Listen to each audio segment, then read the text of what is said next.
Federal courts are courts of limited jurisdiction.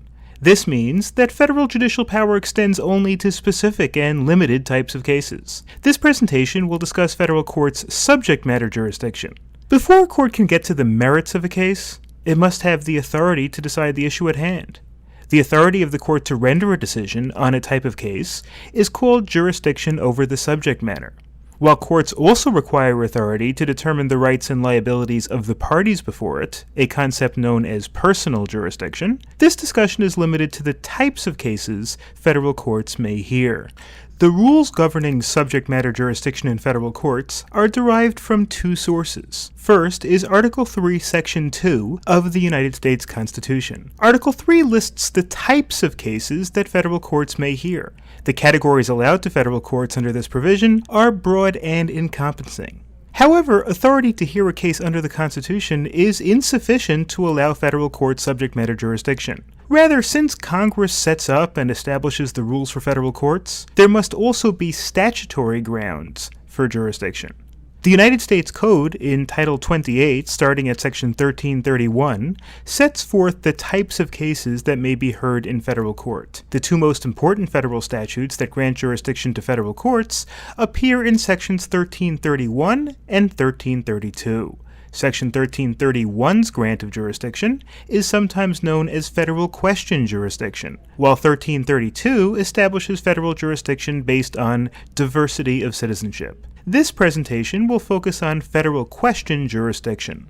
Under Section 1331, federal courts have jurisdiction over civil actions that arise under the Constitution, laws, or treaties of the United States. Most cases brought in federal court rely on Section 1331 for jurisdiction. The most obvious case in which Section 1331 applies is when federal law creates the cause of action.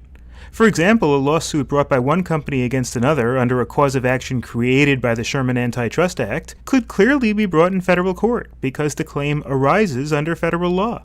Things become a bit murkier when the cause of action is not necessarily federal. It may, for example, be an ordinary tort cause of action which is based on state law, but where there is some federal law involved in the case. For example, what if a victim of food poisoning sues a canned food manufacturer under a standard product liability theory, a state law cause of action, but uses federal food safety regulations promulgated by the Food and Drug Administration to show negligence by the manufacturer? Is there federal subject matter jurisdiction because the complaint involves federal law? Or is there no federal jurisdiction because the complaint is fundamentally based on a state law cause of action? To answer this question, the Supreme Court developed the Well-Pleaded complaint rule. The rule dictates that if the well-pleaded complaint, which means a complaint that properly alleges a cause of action, depends on a question of federal law, then the federal courts have jurisdiction, even if the underlying cause of action is based on state law. For example, in Louisville Railroad Company versus Motley, a couple had been injured in a train accident. As compensation for their injuries, the railroad agreed to provide them with free railroad passes for the rest of their lives. 20 years later, a new federal law made the giving of certain types of free passes illegal, and the railroad company refused to honor the agreement with the Motleys because it believed that it violated federal law. The couple sued to enforce the original agreement in federal court, arguing that the agreement did not violate the new law. The Motleys alleged that there was federal question jurisdiction, because even though their claim was a breach of contract claim, which is based on state law, the issue in controversy was clearly going to be the application of this new federal law, and whether it prohibited the continuation of the free passes. The Supreme Court, though, held that there was no federal question jurisdiction, although there was bound to be a discussion of the federal law, and while the case would ultimately turn on the interpretation of the federal law, the cause of action itself had nothing to do with federal law. The cause of action was based on breach of contract. The allegation was simply that the railroad failed to follow through with its agreement to allow the plaintiffs free railroad passes for life. Thus, the complaint did not depend on issues of federal law, and so there was no federal subject matter jurisdiction. Anticipating the opponent's defense will be based on federal law is insufficient. The plaintiffs must show that the original cause of action arises under, or at least depends on, federal law. The Supreme Court clarified and fine-tuned the well-pleaded complaint rule in a series of cases over the century after Motley was decided. In 1983, the court explained that federal question jurisdiction applied where the basis of the lawsuit necessarily turned on a construction of federal law. A few years later, in Merrell Dow Pharmaceuticals Incorporated v. Thompson, the court again weighed in on this question to add the requirement that to establish federal question jurisdiction, a state cause of action must not only depend on federal law, but must depend on a substantial question of federal law.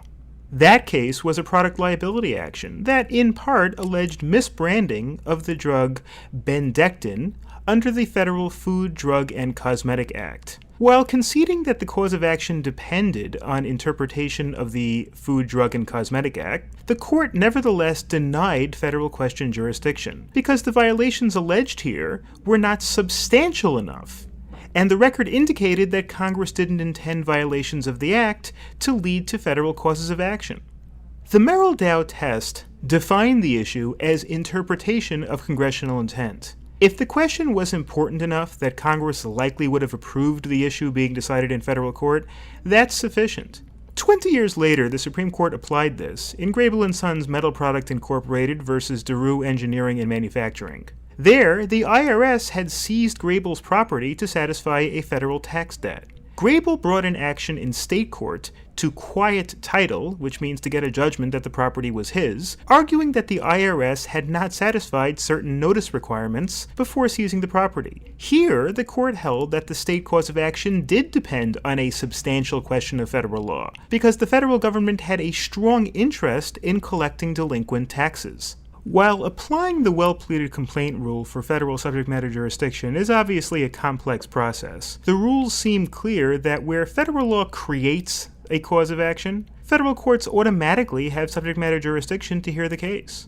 Where the case is brought under state law, there is federal question jurisdiction where an important federal law is at issue and where the complaint requires application of that federal law to go forward. In our continuation presentation, we will discuss other aspects of federal subject matter jurisdiction, including that based on diversity of citizenship.